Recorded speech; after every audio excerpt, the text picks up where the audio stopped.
السلام علیکم ورحمۃ اللہ وبرکاتہ۔ میں ہوں آپ کا میزبان حکیم محمد الیاس۔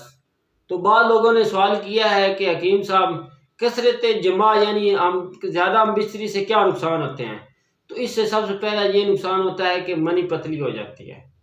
نمبر دو، دل دماغ جگر یہ انسان کی طاقتوں کے محور ہے، ان میں سے قوت خزانہ وہ ختم ہو جاتی ہے، تو اس سے بہت زیادہ بیماریاں لاحق ہوتی ہیں۔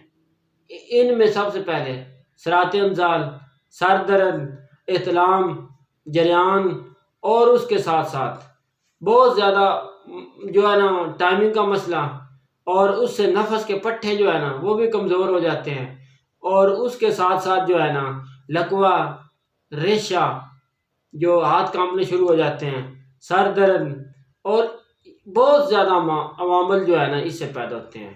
تو جو لوگ اس جوانی میں بے راہ روی کا شکار ہو جاتے ہیں تو یہ غلط کام کی طرف جب چلے جاتے ہیں، وہ نہ دن دیکھتے ہیں نہ رات، وہ ہم بستری میں یعنی جماع میں ہر وقت مشغول رہتے ہیں، جس سے وہ اپنی جوانی کو برباد کر دیتے ہیں۔ تو آئیے، آپ کی زندگی ایک عظیم نعمت ہے، اس کا جو ہے نا نعم البدل نہیں آپ کو ملے گا، اس کی حفاظت کریں، اور ہم بستری سے یعنی جماع سے پرہیز کریں، تو انشاءاللہ آپ ساری زندگی آپ فٹ رہیں گے، آپ صحت مند رہیں گے۔